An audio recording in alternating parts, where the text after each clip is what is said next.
पितृपक्ष के दौरान भूल से भी ना करें। ये 7 काम पितृदेव नाराज हो जाते हैं। नमस्कार, आपका स्वागत है।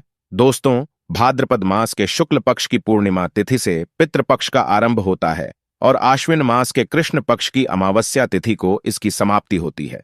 इस साल पितृपक्ष 29 सितंबर शुक्रवार के दिन प्रारंभ हो रहा है और 14 अक्टूबर के दिन पितृपक्ष का समापन होगा। पितृपक्ष के दौरान पितरों की आत्मा की शांति के लिए तर्पण, श्राद्ध तथा पिंडदान किया जाता है। गरुड़ पुराण के अनुसार पितृपक्ष में पितृदेव स्वर्गलोक से धरती लोक पर अपने परिजनों से मिलने के लिए आते हैं।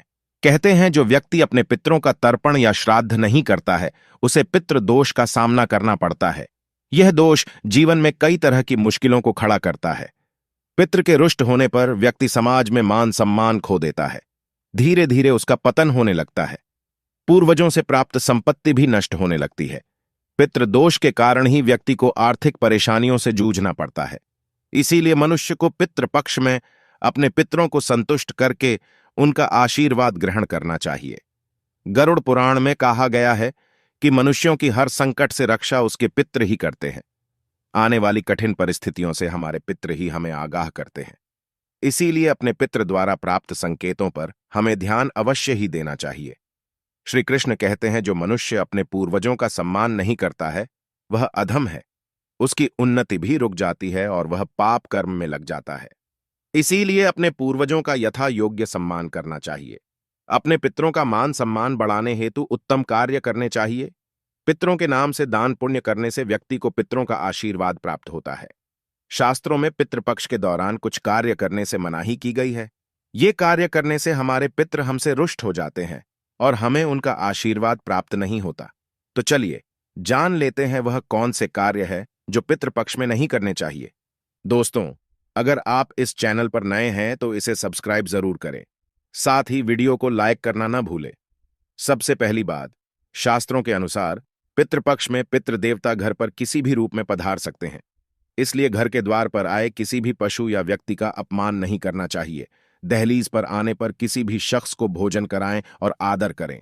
खासकर यदि घर के द्वार पर कोई गौमाता अथवा कोई कुत्ता आता है तो उसे कभी धुतकारना नहीं चाहिए, बल्कि उनका सम्मान करके उन्हें रोटी अवश्य खिलानी चाहिए। दूसरी बात है, पितृपक्ष के दौरान चना दाल, सरसों का साग, मांस और लहसुन प्याज आदि चीजों का सेवन नहीं करना चाहिए, अन्यथा आपके पितृदेव आपसे रुष्ट हो जाते हैं।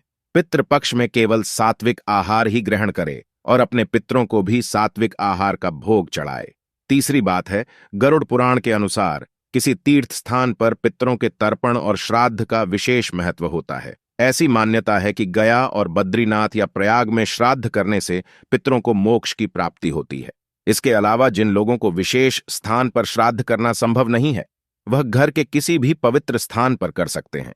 लेकिन ध्यान रहे, पितरों का श्राद्ध शाम के समय अथवा रात्रि के समय कभी नहीं करना चाहिए। पितरों का आवाहन और पूजा केवल दिन में करनी चाहिए। रात्रि में आवाहन करने में नकारात्मक शक्तियां घर में प्रवेश कर सकती हैं, अथवा जो पितृ प्रेत योनि में होते हैं वे घर में प्रवेश कर सकते हैं, जिससे घर में दुर्घटनाएं होने लगती हैं। चौथी बात, पितृपक्ष में कर्मकांड करने वाले व्यक्ति को बाल और नाखून काटने की मनाही होती है। इसके अलावा उसे दाढ़ी भी नहीं कटवानी चाहिए।